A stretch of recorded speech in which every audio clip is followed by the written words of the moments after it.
Let's start by looking at point-to-point navigation and setting up a map for that. So here's a little route that I'm going to follow, which is just a little 5k dirt road, which has a couple of turns on it and will give us a bit of a variety, be able to show what we can do as far as setting up the map. Now, in each of these examples, we're going to do the point-to-point, following a track and then following a route, but in each of them I'm going to use a different platform just to show all the differences. In this one, we're following this route here, this road, so we're going to turn off here and we're going to head up this road, and there's a couple of turns and then there's a gate at the end.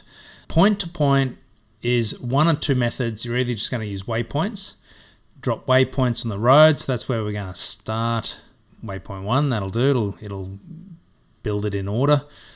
A second waypoint whenever. What we're looking for is when we're going to need to make a decision.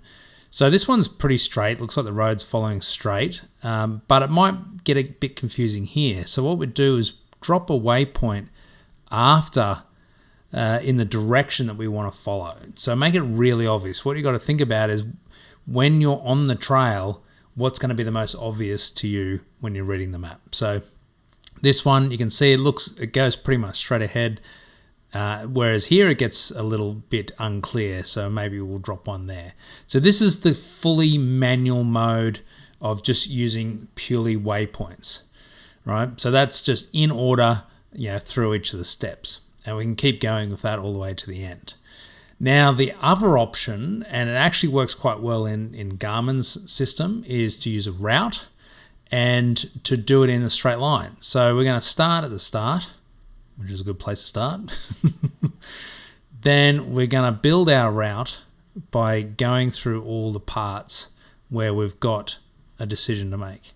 So in other words, just like this one, put them in the same spot, but we're building our route this way. So anytime we see somewhere we want to make a decision as to which direction to go, then we'll drop a waypoint in there. So what I do love about this is it gives a nice, it automatically switches to the satellite version as you're going through, which makes it a lot easier. I'm pretty sure it's just here is where the gate is.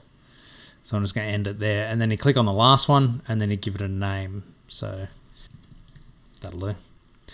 Save that away. Now, if you're using Garmin devices, this is really easy. And I've created a collection and I'm going to save it to that collection. And so then when I synchronize with my device, it's automatically on there, which makes it really handy. So we're navigating point to point. I've got my Garmin Zumo XT2 on the left here, dedicated device for navigating. I've got my phone. I'm using an app on this one. I'm going to use one called GPS Tracks. Great little app, pretty straightforward, but it's just a nice straightforward navigator telling me where to go. There's my route, and then I hit go. It's going to ask me where I want to start, so I'll start at the start. Makes sense. All right, and because that's going to navigate me to the start to begin with. All right, so now we can see where we're going. Now as we move, we'll start to see a difference. All right, let's go.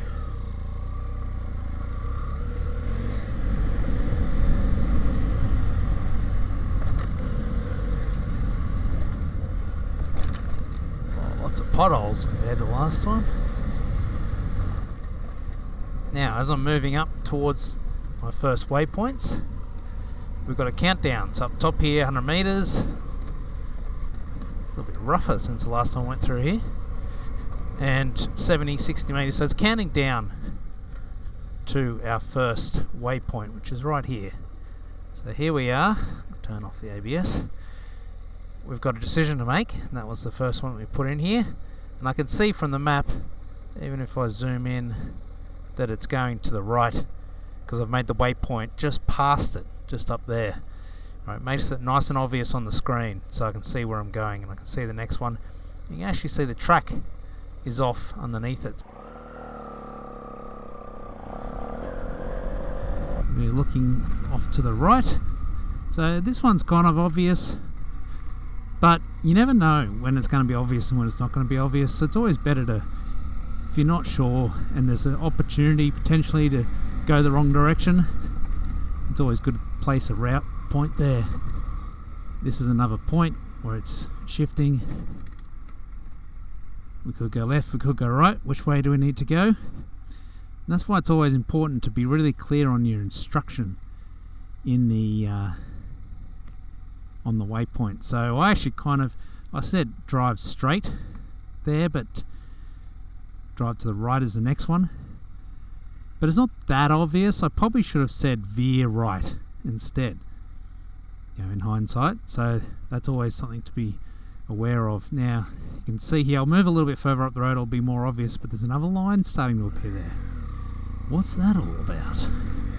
What we're seeing now, take a photo of that, is you can see the little dotted line that's showing us the direct path back to the line. Now we know we can't actually follow that. The other dotted line is showing the most direct path to the next waypoint, right? So we know we need to keep heading in that direction, and we can see the track goes around there anyway. So if you're doing this sort of riding where you're following a path and the path isn't actually defined on the map, then this is the perfect way to navigate, because we don't need to think about it. We don't need to think about navigating in any direction until we get to that next waypoint. Out and about and exploring, it can be a long time between turns.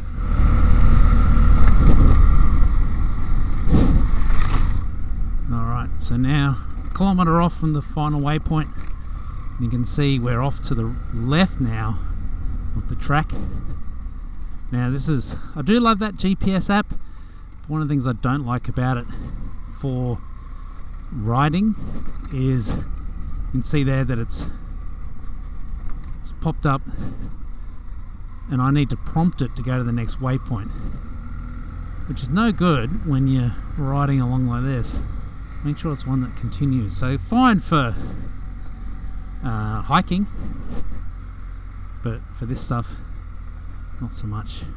Alright, now no, the gate is up here, and so we're now approaching the end of the line.